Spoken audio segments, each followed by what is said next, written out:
So mock paper 6 set 2. The first question is student investigates the balancing of a meter rule. So student is balancing a meter rule on a pivot which is at 50 centimeter mark, placing a load P and another object Q is there at 90 centimeter mark. A student places a meter rule on the pivot at a 50 centimeter. He places an object Q on a meter rule with a center 90 centimeter mark. He places the load P 2 Newton on the meter rule and he adjusts it so that the meter rule is near as possible to being balanced. He measures a distance x from a center of a load to the pivot. He repeats the procedure using a load 3, 4, 5, 6 and all the values of a P and X are recorded in the table. Calculate and record in table 1.1 the value of 1 over X. So when it's 1 over X, some students wrote this answer in fraction. You're not supposed to write this answer in a fraction. The reason is that because you have to use this in a calculation, like you have to plot a graph. So you're not supposed to write this in a fraction. You are supposed to write in a decimal. Okay. So what's the answer? What are the answers? 1 over X.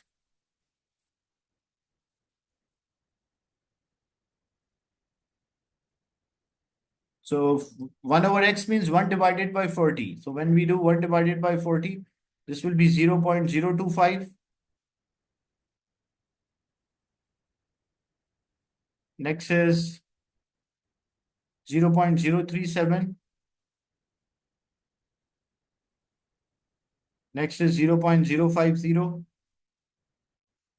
And when you're writing the answer, like example, for each column, you should use the same number of significant figure, like 3 decimal places here, 3 decimal. So I should use 3 decimal, even though it is 0.05, but I will write 0.050 because the number of the decimal places which we are using in each column should be same. Next is 0.063. And the last we have is 0.075. I'll write here. We'll use it for the graph. So 2, 3, 4, 5, 6. This is 0.025, 0.037, 0.050, 0.063, and 0.075.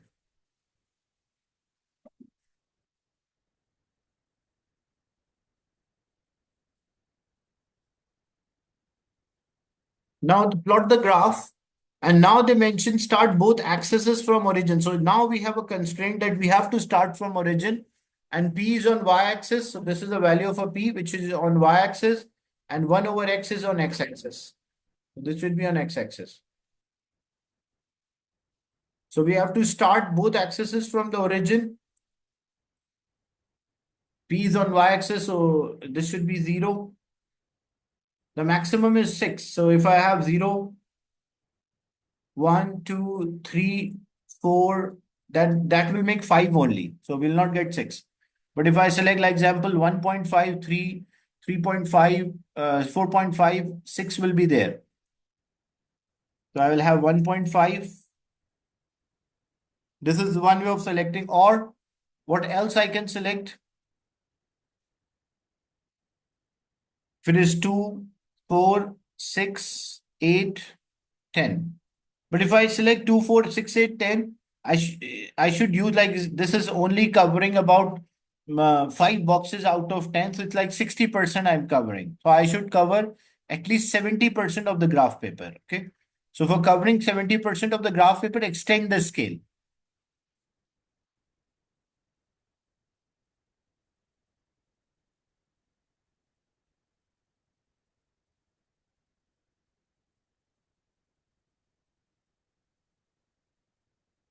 Seven 7.5. 10 boxes equals to 1.5. So each is representing 0.15. Now, the second we have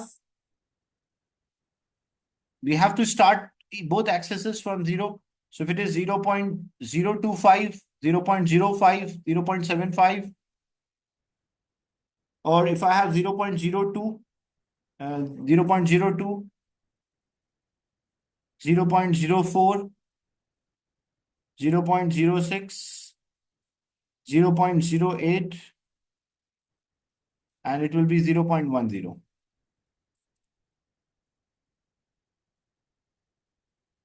So this is the x-axis and the y-axis. And labeling the axis, like example, on x-axis we have 1 over x. So it was 1 over x and the unit was 1 over centimeter. On y-axis we were having p and the unit was Newton. And to understand what kind of graph you will have, you can check the next part. So use a graph, determine the minimum value of a p. Okay, so minimum, like in experiment, x is maximum possible value of x is 50. Calculate 1 over x. So first we'll mark those points to plot the results.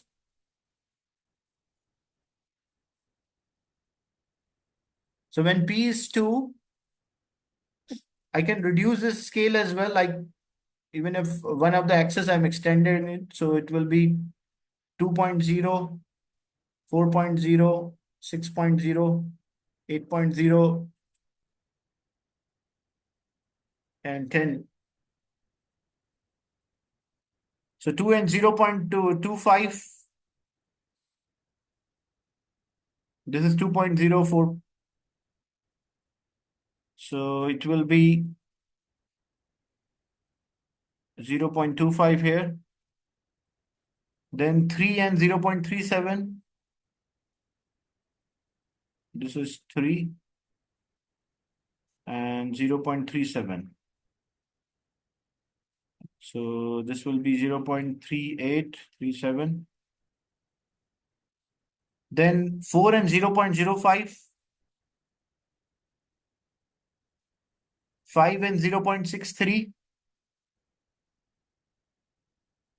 5 and 0.6263. And then 6 and 0.75.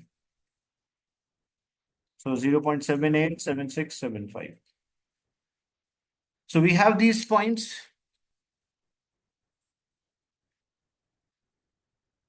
So we'll draw a line through these points. It will be a straight line. That is our graph. Now, what about the second point? Like this is how we got our, like showing the scale, correctly labeling the axis, suitable scale we select.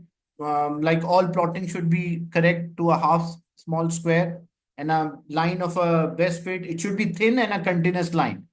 Like these are also the points which will score the mark. The line should be thin, not thick, and it should be a continuous line, not like you're joining one point to another. That's not the way.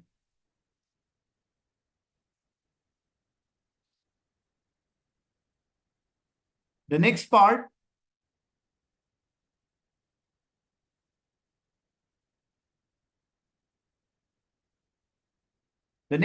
in this experiment, x max is a maximum possible value of x, which is 50. Calculate 1 over x max. So how we can calculate 1 over x max?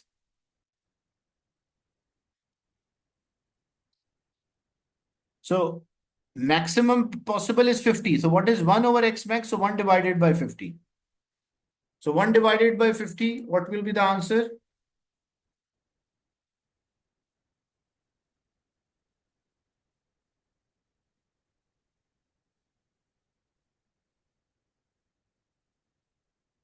So it will be 0.02. Now use the graph to determine the minimum value of a P required to balance a meter rule in this experiment and show how you determine this value. So the maximum value of X, because in the balancing experiment, like if one is have X is, because the product should be constant. So if the value of the X is maximum, the value of the P will be minimum. So we want a minimum value, like this is a maximum value of X is 50. And what is the value of 1 over X is 0.02. So what we have to do, so on our graph, what we have to do, when the value of X is 1 over X is 0.02, we will draw a line to find what is the value for P. So you have to clearly show on your graph. So draw from this point and work out how much is this. It is equals to 1.8. So what is the minimum value of a P? The minimum value of P is 1.8 newtons. That is what you have to do. Is it clear? This one?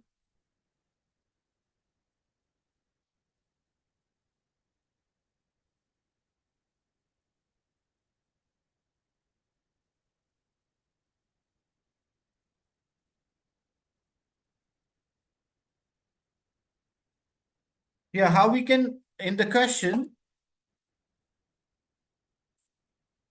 they mention you have to use, look, the points actually are related to each other. In this experiment, the x max, the maximum possible value of x is 50.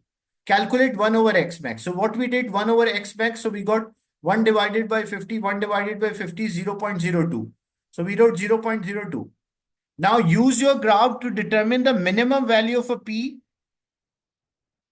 which is required to balance the meter rule. Because 1 over x, so using the 1 over x and show clearly on your graph, determine this way. How you determine this value? So how we determine this value? Because the x 1 over x value is 0.02. So when the 1 over x value is 0.02, we just draw a line from 0.02 and work out, like this was our graph. This was our graph. So what we did, we work out when the value of x is 0.02, how much, what should be the value of a p to balance that? That is what we have to do in this part.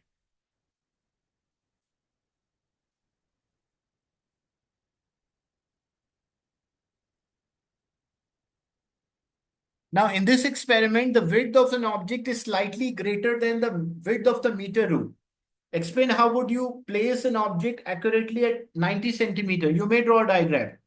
So this is a common type of a question. Like you say, this is a meter rule, but the object is bigger than the meter rule. So we cannot see the marking on the meter rule. So if I cannot see the marking on the meter rule, so how I will know that which position the center of this object is lying?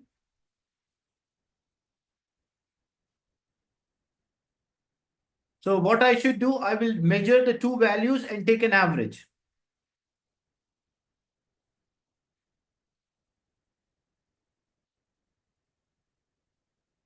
So because I want to make show that it is a 90 centimeter mark, so I'll measure the two values. Like example, let's say one of the values 89, another one is 91.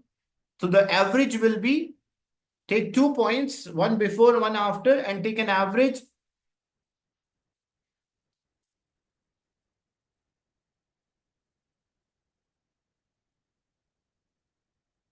And we'll find the average of those 2 points. The average must be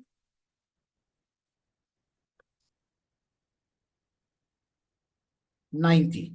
So if the average is 90, it means that the center is also lying at 90. That's how we worked out the center of the objects which are lying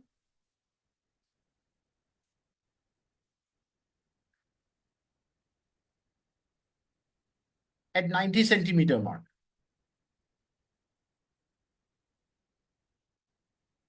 And this is a repeated type of repeated question. Like you will find this question in many paper six.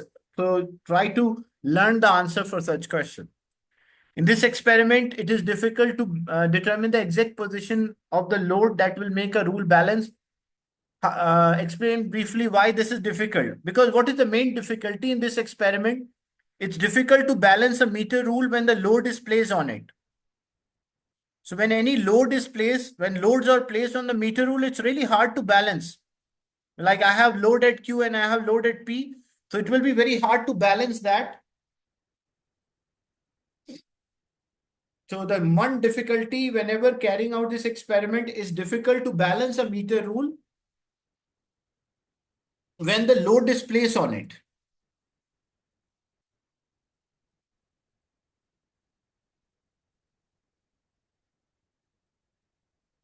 And how would you find the best position of a load that will make a meter rule balance. So how I can work out like what should be the best position? So I should move the load back and forth until the rule is balanced. So explain briefly why this is difficult, because the meter rule may slide from the pivot,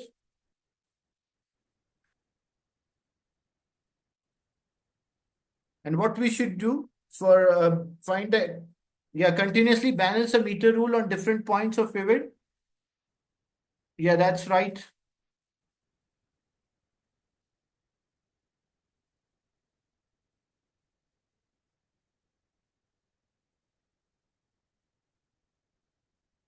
Question 2. A student determines the resistance of some filament lamps. In figure 2.1 shows the first circuit she uses a power supply, lamp, a voltmeter, and an ammeter. Record the potential. Is it okay if we say move the meter rule towards the direction of tripping? Yes, that's fine. Move the meter rules.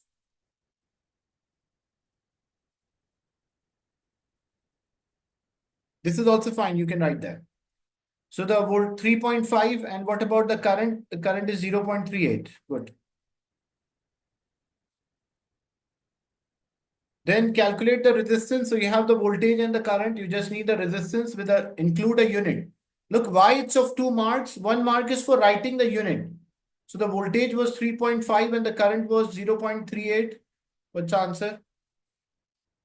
3.5 divided by 0.38.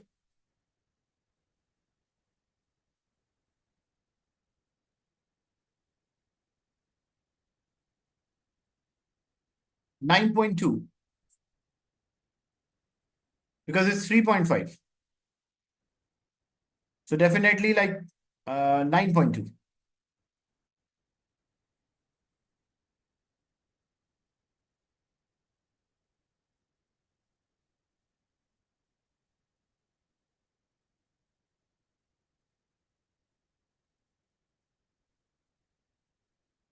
The next is the student disconnect the voltmeter and she connects the lamp 2 in series with a lamp 1, and she connects voltmeter. She got the voltage and a current. What is the new value of a resistance? So 1.7 divided by 0.3. That's the answer, 5.7. And the unit, it's important. 5.67. Okay. Recurring decimal is there. So 5.7, that's fine. Two significant figure. And then the third one, R3 is there. R3 is 0.26 plus 1.2. Sorry, 1.2 divided by 0.26. 4.6. And then find R1, R2, and R3. Add them. 19.5. Look, if your values of the, if you see all your values were in two significant figure, like you got R2 as well in two significant, R2 you got 5.7, I think it was 5.7, and R1 was how much? It was 9.2. So because all your answers were in two significant figure, so write this also in two significant figure. Clear? Like this is important. Like when you're writing the answer, like because all your calculated values were in two, so your final answer should also be in two significant figure. So instead of writing as 19.5, you should write as 20. Is it clear? Yes, sir. Okay. The next is some students make suggestions about the results of the experiment. Suggestion A, R1, R2, and R3 should be equals to 3 times R1. Suggestion B, R1, R2, R3 should be less than. Okay. Or you can just check, because R1, R2, and R3 is 20. And 3 times R1 is like, yeah, that's fine. 3 times R1 will be about like 9 multiplied by 3, 27. 27.6 it will be. So this is not same. R1, R2, and R3 should be less than 3 times. So this statement, suggestion B is correct. State which suggestion A, B, C agree with your result and justify by reference. So which suggestion is correct for us? Suggestion B, like expected B, and justification, suitable numbers you can quote. Like you can say like R3, R1, R2, and R3 is equal to 20, which is less than 3R3, which is equals to 27.6.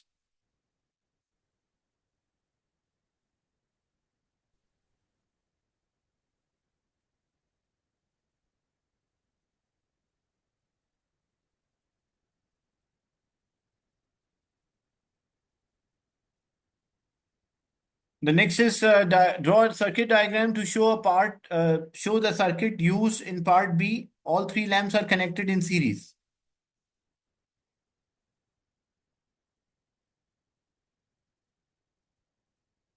19.5, what is 19.5? That's the supply voltage. No, that's a power supply. No need to write this number here. There's a power supply, three lamps in parallel, in series, I mean, and then an ammeter. Voltmeter across all three of them.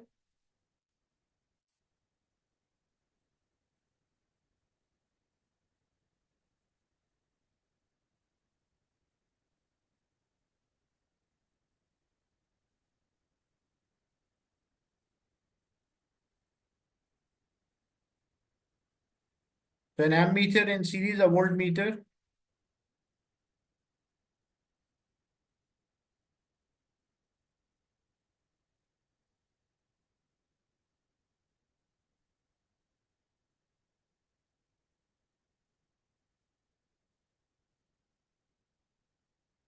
Next is again a question is there related to a position of image. A ray tracing sheet is there. So it means optical pins are used here. A student draw a line. Student draw a line MR. Then I draw a normal. He draw a line on a figure marked with a cross suitable position for P2. What should be the suitable position for pin 2? So this is pin 1. So at least minimum 5 centimeters should be there. Yeah, now you can. So on your figure, you will measure 5 centimeter and make P2. Okay, anywhere but 5 centimeter or more.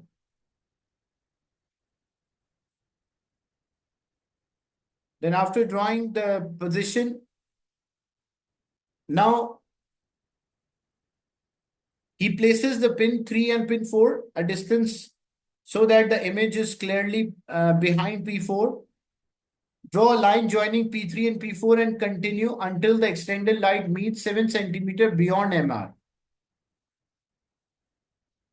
So what I have to do, pin 3 and pin 4, I have to draw a line joining P3 and P4 and 7 centimeter beyond, like I have to make, I don't have a scale here. So I have to extend this line 7 centimeter beyond MR. And what we have to label the position, he views the pin P3 in a direction in shown. Then the student keeps the pin 1 in the same position when the pin 2 angle is now 40. Now pin 3, 4 and 5 and 6 are reflected marked on figure 3.1. Draw a line joining pin 5 and 6 and continue until 7 centimeter and label a point Y where the two lines cross beyond MR. So what I have to do, like already we do P3 and P4. Then I have to draw a line joining pin 5 and 6.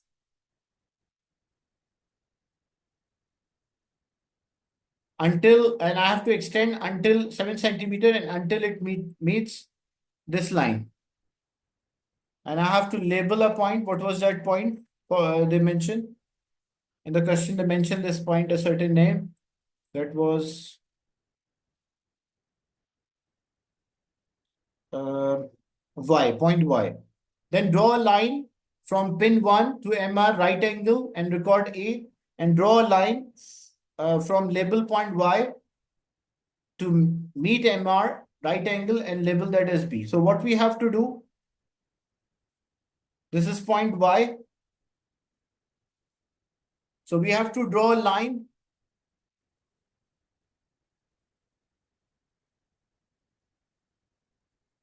So from pin 1, we have to draw a line, a right angle or a 90-degree. So draw a line from pin 1 to MR that meets a right angle and measure and record, we call A. And we have to draw a line from Y and MR, we call that as B. So this one we called as A.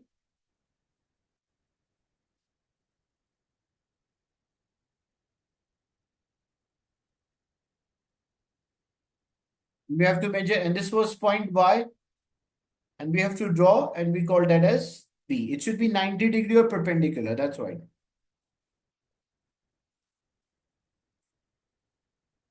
And there should be, this P2 is also there according to a question.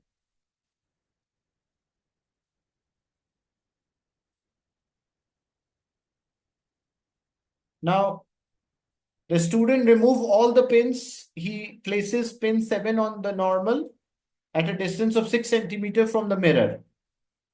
He views the image of pin 7 in the mirror. He places a pin 8 on the normal behind the mirror.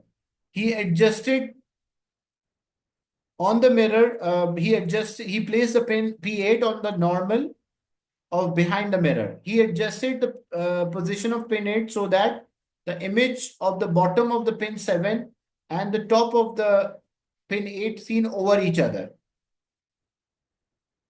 and as appear as one pin when viewed from all the angles.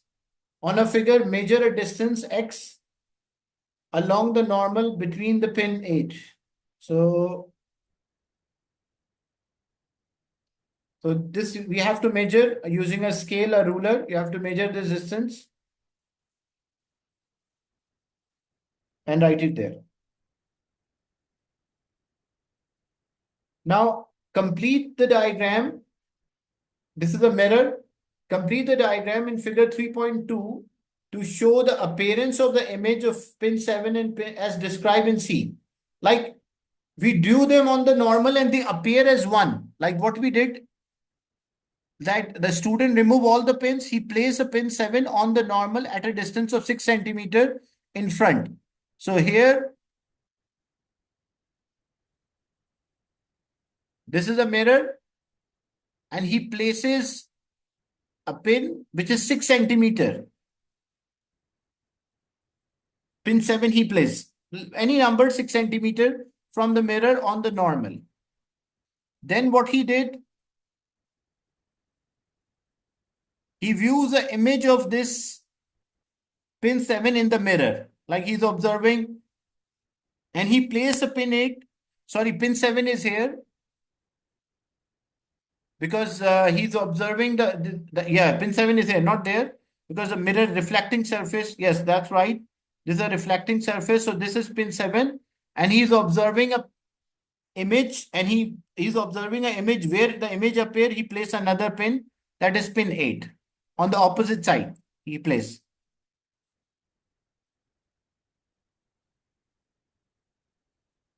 And he places a pin 8 on the normal, and he adjusted the position of pin 8 so that the image of the bottom of the pin 7 and the top of the pin 8 scenes over each other.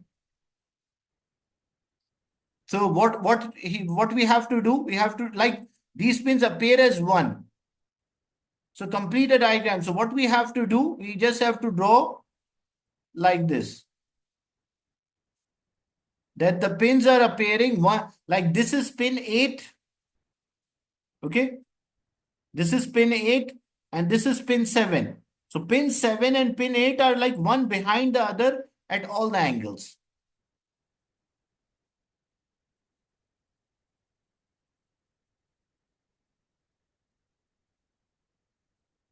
No, not like this. This is a mirror. This is a not in this manner. For example, what we have to do actually is like you're, let's say you're looking yourself, like looking something in a mirror. You was having one pin here in front of the mirror. So, and when you're observing, you place another pin behind. That pin which is behind, so this is a pin which is behind the mirror, and this is a pin which is in front of the mirror. So both pins appear in one line. That is what you have to draw. Like this part of the pin is behind and this part of the pin is in front. Is it clear?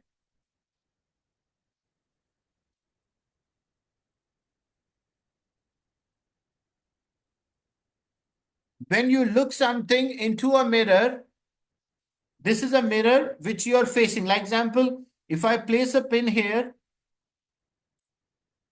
what I will see, I'll see the reflection of the pin behind it.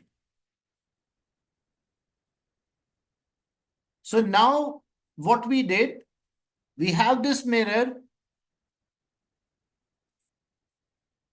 When you look something into a mirror, no, not upside down, not upside down. It's like this. This is a mirror. This is a top view. Like pin 7 is here and we place another pin, pin 8. This is a top view. But now if you're looking a front view of this, so this is a mirror for us. Okay. And I'm looking from here. So I have pin 7. When I'm looking at the image, like this is the image of the pin 7. And behind this, I have pin 8. So they all appear in one line because they're placed on the normal. This is the image of the pin 7. Yeah, this is the image of the pin 7. The image of the pin 7 appear behind the image of the pin 8. So when you place a pin, an optical pin, if I look like example, let's say this is the image of this pin and this is the pin 8. But these pins might be bigger than what I'm drawing here, that these pins might be bigger than the height of the mirror. So if these pins are bigger than the height, like example, say this is a mirror, but the pin might be bigger than the height of the mirror. So in that case, what is happening? I won't see this. Like what happened here? Like this is a pin 7, but it might be bigger than the size. Like say this is a pin 7, and we are observing another pin, pin 8, which is behind it. So the pin 8 and the pin 7 are overlapping on each other. So how to draw a diagram? It's just you have to draw a straight line according to a question as it is written. The student remove all the pins. He view the image. He's observing image of pin 7 in the mirror. So let's say this was pin 7. This is pin 7. So this is the image of the pin 7. Okay. This line is an image of pin 7. And he placed a pin 8 behind the mirror. He adjusted the position of a pin 8 so that the image of the bottom of the pin 7, like this is the image of the bottom of the pin 7 and the top of the pin 8 seen over the mirror, appear as one pin. Like one is over the mirror, like this is a part of a pin 8 and this is a part of the pin 7. They appear one over the other. That is what you have to draw. Is it clear? Yes, Samir.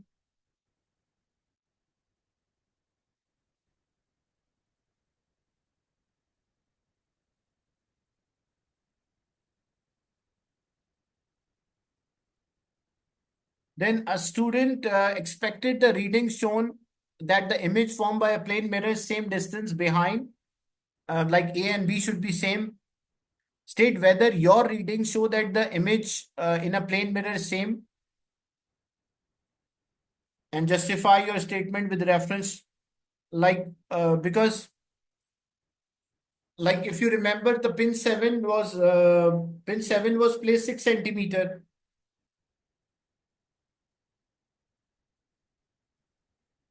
The pin 7 we place 6 centimeter, and we measure a distance.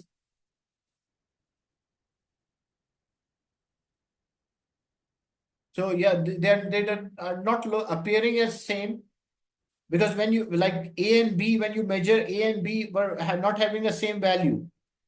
Like B value was different, A value was different, B value was different. Because if A and B were having the same value of the reflection, then this was, we'll say yes. But here we should say no. And student carry out experiment with care, such as a practical. So you cannot say parallax error and this error you cannot say, but what could be the things like thickness of the mirror, thickness of the lines, difficult in judging the exact line of the pins.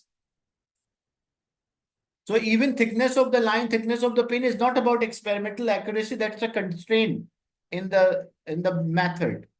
So thickness, thick lines, thick pins, thickness of the mirror, or difficulty in judging the line of the pins.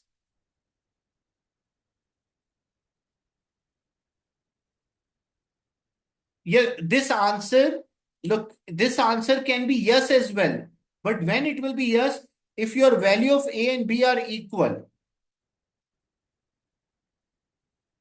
If your value of A and B was equal and X is 6 centimeter, like reading of A should be equals to B.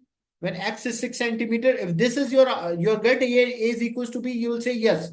But if your A is not equal to B, you will say no. So this answer depends on your result here, your values A and B. If your value of A and B are same, you will say yes.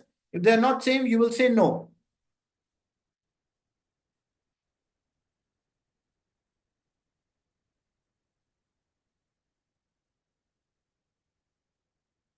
Then we have the planning experiment question. A student investigates. So student investigate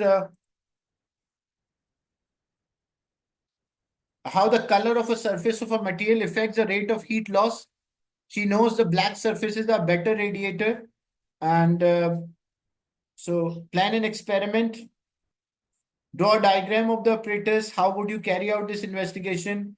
What are the key variables? So what we will do, we'll put a hot water in the container and we record its initial temperature for and record the temperature for 3 minutes with a 30-second interval. And we should repeat the experiment with three different containers, and for same reliable results or a fair comparison, same initial temperature, same room temperature, same size of the container, same thickness on the of the containers as well. Then how we present our results, we'll plot temperature and time and temperature. It's the same experiment as the last one, time and temperature. And then how would you use your reading to reach a conclusion? So we plot a graph between temperature and time and compare the gradient. The steeper the gradient, the faster the rate of cooling, or less, uh, like more heat loss will happen. Like heat loss happen at a greater rate. So steeper graph shows greater heat loss. So this is a similar experiment as we just discussed in the previous mock set one. Only difference here, it's a type of color of the container rather than the previous was the size of the thickness of the insulation, number of the insulation. Any question or doubt related to this paper? Any other? Because it's the same experiment as the Sir, clear.